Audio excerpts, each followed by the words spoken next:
बाल गंगाधर तिलक रचित गीता रहस्य के 8वें वीडियो में आपका स्वागत है।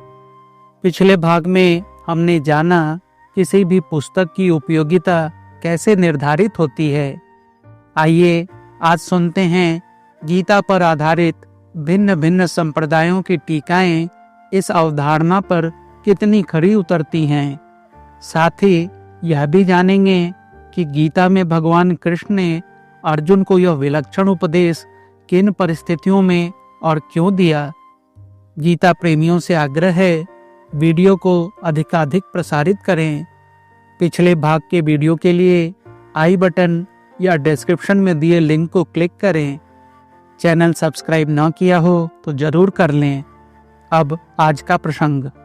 इस पर यह प्रश्न किया जा सकता है कि क्या मीमांसकों के उक्त नियम संप्रदाय चलाने वाले आचार्यों को मालूम नहीं थे?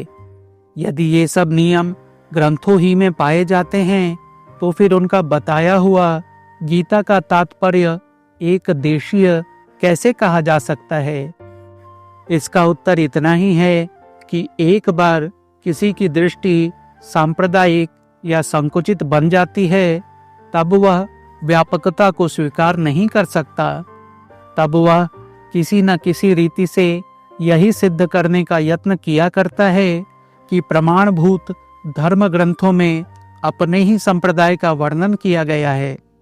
इन ग्रंथों के तात्पर्य के विषय में सांप्रदायिक टीकाकारों की पहले से ही ऐसी धारणा हो जाती है कि यदि उक्त ग्रंथों का कुछ दूसरा अर्थ हो सकता हो जो उनके सांप्रदायिक अर्थ से भिन्न हो तो वे यह समझते हैं कि उसका हेतु कुछ और ही है। इस प्रकार जब वे पहले से निश्चित किए हुए अपने ही संप्रदाय के अर्थ को सत्य मानने लगते हैं और यह सिद्ध कर दिखाने का यत्न करने लगते हैं कि वही अर्थ सब धार्मिक ग्रंथों में प्रतिपादित किया गया है, तब वे इस बात की परवाह नहीं करते कि हम मीमांसा शास्त्र के कुछ नियमों का उल्लंघन कर रहे हैं। हिंदू धर्मशास्त्र के मिताक्षरा, दाय भाग इत्यादि ग्रंथों में स्मृति वचनों की व्यवस्था या एकता इसी तत्वानुसार की जाती है। ऐसा नहीं समझना चाहिए कि यह बात केवल हिंदू धर्म ग्रंथों में ही पाई जाती है। क्रिश्चियनों के आदि ग्रंथ बाइबल और मुसलमानों के कुरान में भी इन लोगों के सैकड़ों सांप्रदायिक ग्रंथकारों ने ऐसा ही अर्थांतर कर दिया है। और इसी तरह ईसाइयों ने पुरानी बाइबल के कुछ वाक्यों का अर्थ यहूदियों से भिन्न भिन्न माना है। यहाँ तक देखा जाता है कि जब कभी यह बात पहले ही से निश्चित कर दी जाती है कि किसी विषय पर अमुक ग्रंथ या लेख ही को प्रमाण मानना चाहिए और जब कभी इस प्रमाणभूत तथा नियमित ग्रंथ ही के आधार पर सब बातों का निर्णय करना पड़ता है, तब तो ग्रंथार्थ निर्णय की उसी पद्धति को स्वीकार किया जाता है जिसका उल्लेख ऊपर किया गया है। आजकल के बड़े बड़े कायदे पंडित, वकील और न्यायाधीश लोग पहले ही प्रमाणभूत कानूनी किताबों और फैसलों का अर्थ करने में जो खींचातानी करते हैं उसका रहस्य भी यही है। यदि सामान्य लौकिक बातों में यह हाल है तो उसमें कुछ आश्चर्य नहीं कि हमारे प्रमाणभूत धर्म ग्रंथों यानी उपनिषद, वेदांत सूत्र और गीता, इनमें भी ऐसी खींचातानी होने के कारण उन पर भिन्न भिन्न संप्रदायों के अनेक भाष्य, टीका ग्रंथ लिखे गए हैं। परंतु इस सांप्रदायिक पद्धति को छोड़कर यदि उपर्युक्त मीमांसकों की पद्धति से भगवत गीता के उपक्रम, उपसंहार आदि को देखें तो मालूम हो जाएगा कि भारतीय युद्ध का आरंभ होने के पहले जब कुरुक्षेत्र में दोनों पक्षों की सेनाएं लड़ाई के लिए सुसज्जित हो गई थी और जब एक दूसरे पर शस्त्र चलने ही वाला था कि इतने में अर्जुन ब्रह्म ज्ञान की बड़ी बड़ी बातें बतलाने लगा और विमनस्क होकर संन्यास लेने को तैयार हो गया, तभी उसे अपने छात्र धर्म में प्रवृत्त करने के लिए भगवान ने गीता का उपदेश दिया है। जब अर्जुन यह देखने लगा कि दुष्ट दुर्योधन के सहायक बनकर मुझसे लड़ाई करने के लिए कौन कौन से सूरवीर यहाँ आए हैं। तब वृद्ध भीष्म पितामह, गुरु द्रोणाचार्य, गुरुपुत्र अश्वत्थामा, विपक्षी बने हुए अपने बंधु कौरवगण, अन्य सुहृद तथा आप्त, मामा, काका आदि रिश्तेदार, अनेक राजा और राजपुत्र आदि सब लोग उसे दिख पड़े। तब वह मन में सोचने लगा कि इन सब को केवल एक छोटे से हस्तिनापुर के राज्य के लिए निर्दयता से मारना पड़ेगा और अपने कुल का क्षय करना पड़ेगा।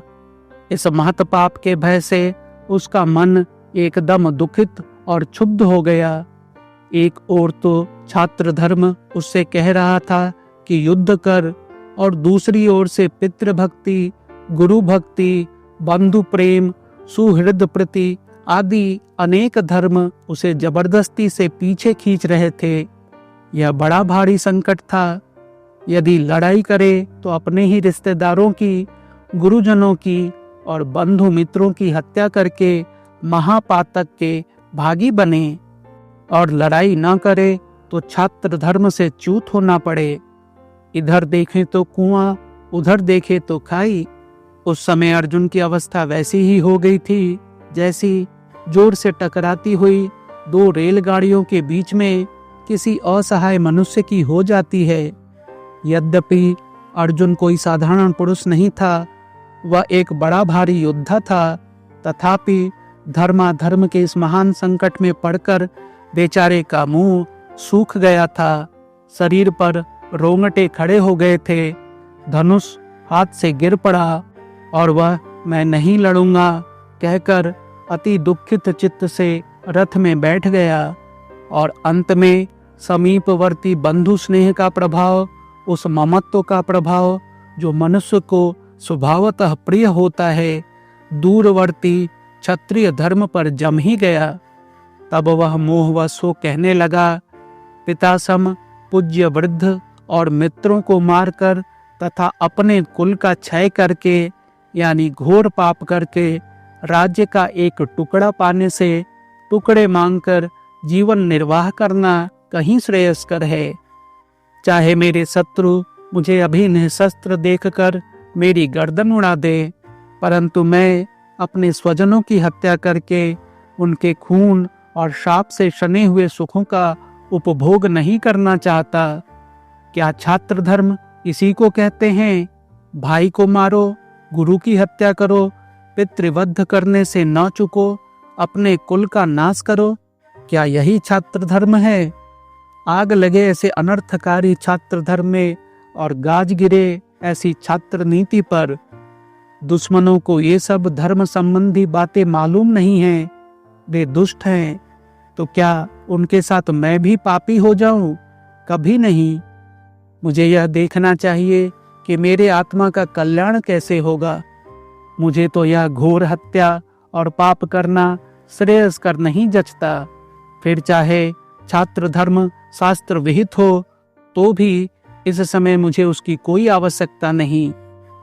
इस प्रकार विचार करते करते उसका चित्त डवाडोल हो गया और वह किंकर्तव्य विमूढ़ होकर भगवान श्री कृष्ण की शरण में गया। तब भगवान ने उसे गीता का उपदेश देकर उसके चंचल चित्त को स्थिर और शांत कर दिया। इसका फल यह हुआ कि जो अर्जुन पहले भीष्म आदि गुरुजनों की हत्या के भय के कारण युद्ध से परांग मुख हो रहा था, वही अब गीता का उपदेश सुनकर अपना यथोचित कर्तव्य समझ गया और अपनी स्वतंत्र इच्छा से युद्ध के लिए तत्पर हो गया। यदि हमें गीता के उपदेश का रहस्य जानना है तो उपक्रमोपसंहार और परिणाम को अवश्य ध्यान में रखना पड़ेगा। भक्ति से मोक्ष कैसे मिलता है, ब्रह्म ज्ञान या पातंजल योग से मोक्ष की सिद्धि कैसे होती है इत्यादि केवल निवृत्ति मार्ग या कर्म त्याग रूप संन्यास धर्म संबंधी प्रश्नों की चर्चा करने का कुछ उद्देश्य नहीं था। भगवान श्री कृष्ण का यह उद्देश्य नहीं था कि अर्जुन संन्यास दीक्षा लेकर और वैरागी बनकर भीख मांगता फिरे। या लंगोटी लगाकर और नीम पत्ते खाकर मृत्यु पर्यंत हिमालय में योग अभ्यास साधता रहे। अथवा भगवान का यह भी उद्देश्य नहीं था कि अर्जुन धनुष बाण को फेंक दे और हाथ में वीणा तथा मृदंग लेकर कुरुक्षेत्र की धर्म भूमि में उपस्थित भारतीय छात्र संघ के सामने भगवान नाम का उच्चारण करता हुआ बृहन्नल्ला के समान और एक कुरु अपना नाच दिखावे। अब तो अज्ञातवास पूरा हो गया था और अर्जुन को कुरुक्षेत्र में खड़े होकर और ही प्रकार का नाच नाचना था।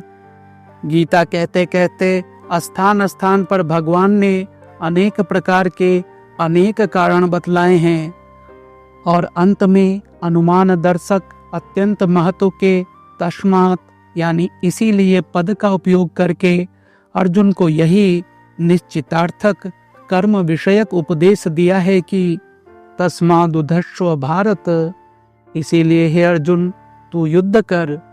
तस्मादुत्तिष्ठ कौन्तेय युद्धाय कृत निश्चयः, इसीलिए हे कौन्तेय अर्जुन तू युद्ध का निश्चय करके उठ। तस्माद् सक्तः सततम कार्य कर्म समाचार, इसीलिए तू मोह छोड़कर अपना कर्तव्य कर्म कर। कुरु कर्मेव तस्मात् त्वम्, इसीलिए तू कर्म ही कर। मामनुस्मर युद्ध च, इसीलिए मेरा स्मरण कर और लड़। करने कराने वाला सब कुछ मैं ही हूँ, तू केवल निमित्त है, इसीलिए युद्ध करके शत्रुओं को जीत। शास्त्रोक्त कर्तव्य करना तुझे उचित है। 18वें अध्याय के उपसंहार में भगवान ने अपने निश्चित और उत्तम मत को और भी एक बार प्रकट किया है। इन सब कर्मों को करना चाहिए। और अंत में भगवान ने अर्जुन से प्रश्न किया है कि हे अर्जुन, तेरा अज्ञान मोह अभी तक नष्ट हुआ या नहीं। इस पर अर्जुन ने संतोषजनक उत्तर दिया, नष्टो मोह स्मृति लब्धा त्वत् प्रसादान्म्यच्युत, स्थितोस्मि गत संदेह करिष्ये वचनम त्व। अर्थात हे अच्युत, स्व कर्तव्य संबंधी मेरा मोह और संदेह नष्ट हो गया है। अब मैं आपके कथनानुसार सब काम करूंगा। यह अर्जुन का केवल मौखिक उत्तर नहीं था, उसने सचमुच उस युद्ध में भीष्म, कर्ण, जयद्रथ आदि का वध भी किया। इस पर कुछ लोग कहते हैं कि भगवान ने अर्जुन को उपदेश दिया है वह केवल निवृत्ति विषयक ज्ञान, योग या भक्ति का ही है और यही गीता का मुख्य प्रतिपाद्य विषय भी है। परंतु युद्ध का आरंभ हो जाने के कारण बीच में कर्म की थोड़ी सी प्रशंसा करके भगवान ने अर्जुन को युद्ध पूरा करने दिया है। अर्थात युद्ध का समाप्त करना मुख्य बात नहीं, आनुषांगिक या अर्थवादात्मक ही मानना चाहिए। परंतु ऐसे अधूरे और कमजोर युक्तिवाद से गीता के उपक्रमोप संहार और परिणाम की उपपत्ति ठीक ठीक नहीं हो सकती। यहाँ कुरुक्षेत्र पर तो इसी बात के महत्व को दिखाने की आवश्यकता थी कि स्वधर्म संबंधी अपने कर्तव्य को मरण पर्यंत अनेक कष्ट और बाधाएं सहकर भी करते रहना चाहिए। इस बात को सिद्ध करने के लिए श्री कृष्ण ने गीता भर में कहीं भी बेसिर पैर का कारण नहीं बतलाया है, जैसा ऊपर लिखे हुए कुछ लोगों के आक्षेप में कहा गया है। यदि ऐसा युक्तिहीन कारण बतलाया भी गया होता तो अर्जुन सरीखा बुद्धिमान और छानबीन करने वाला पुरुष इन बातों पर विश्वास कैसे कर लेता। उसके मन में मुख्य प्रश्न क्या था, यही न कि भयंकर कुलक्षय को प्रत्यक्ष आंखों के सामने देखकर भी मुझे युद्ध करना चाहिए या नहीं, और युद्ध करना ही चाहिए तो कैसे, जिससे पाप न लगे। इस विकट प्रश्न के यानी इस प्रधान विषय के उत्तर को कि निष्काम बुद्धि से युद्ध कर या कर्म कर अर्थवाद कहकर भी नहीं टाला जा सकता। ऐसा करना मानो घर के मालिक को उसी घर में मेहमान बना देना है। हमारा यह कहना नहीं है कि गीता में वेदांत, भक्ति और पातंजल योग का उपदेश बिल्कुल दिया ही नहीं गया है, परंतु इन तीनों विषयों का गीता में जो मेल किया गया है वह केवल ऐसा ही होना चाहिए कि जिससे परस्पर विरुद्ध धर्मों के भयंकर संकट में पड़े हुए यह करूं कि वह कहने वाले कर्तव्य मूढ़ अर्जुन को अपने कर्तव्य के विषय में कोई निष्पाप मार्ग मिल जाए और वह छात्र धर्म के अनुसार अपने शास्त्र विहित कर्म में प्रवृत्त हो जाए।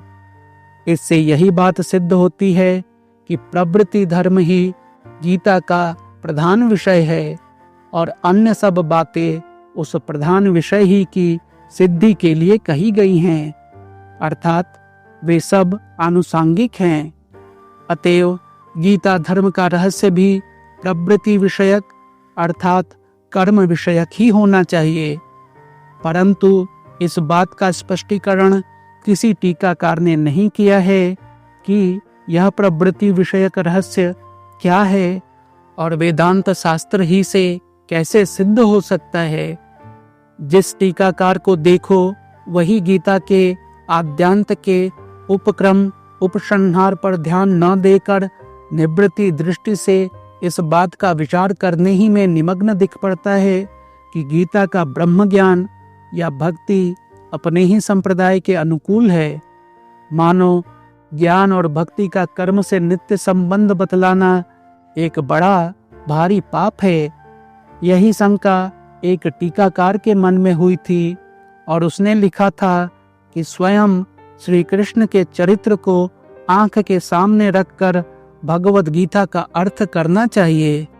श्री क्षेत्र काशी के सुप्रसिद्ध अद्वैती परमहंस श्री कृष्णानंद स्वामी का जो अभी हाल ही में समाधिस्थ हुए हैं, भगवत गीता पर लिखा हुआ गीता परामर्श नामक संस्कृत में एक निबंध है। उसमें स्पष्ट रीति से यही सिद्धांत लिखा हुआ है कि तस्मात् गीता नाम ब्रह्म विद्या मूलम नीति शास्त्रम, अर्थात इसीलिए गीता वह नीति शास्त्र अथवा कर्तव्य धर्म शास्त्र है जो कि ब्रह्म विद्या से सिद्ध होता है। यही बात जर्मन पंडित प्रोफेसर डायसन ने अपने उपनिषदों का तत्व ज्ञान नामक ग्रंथ में कही है। इनके अतिरिक्त पश्चिमी और पूर्वी गीता परीक्षक अनेक विद्वानों का भी यही मत है। तथापि इनमें से किसी ने समस्त गीता ग्रंथ की परीक्षा करके यह स्पष्टतया दिखलाने का प्रयत्न नहीं किया है कि कर्म प्रधान दृष्टि से उसके सब विषयों और अध्यायों का मेल कैसा है, बल्कि डायसन ने अपने ग्रंथ में कहा है कि यह प्रतिपादन कष्ट साध्य है। इसीलिए प्रस्तुत ग्रंथ का मुख्य उद्देश्य यही है कि उक्त रीति से गीता की परीक्षा करके उसके विषयों का मेल अच्छी तरह प्रकट कर दिया जाए। परंतु ऐसा करने के पहले गीता के आरंभ में परस्पर विरुद्ध नीति धर्मों से झगड़े हुए अर्जुन पर जो संकट आया था उसका असली रूप भी दिखलाना चाहिए, नहीं तो गीता में प्रतिपादित विषयों का मर्म पाठकों के ध्यान में पूर्णतया नहीं जम सकेगा।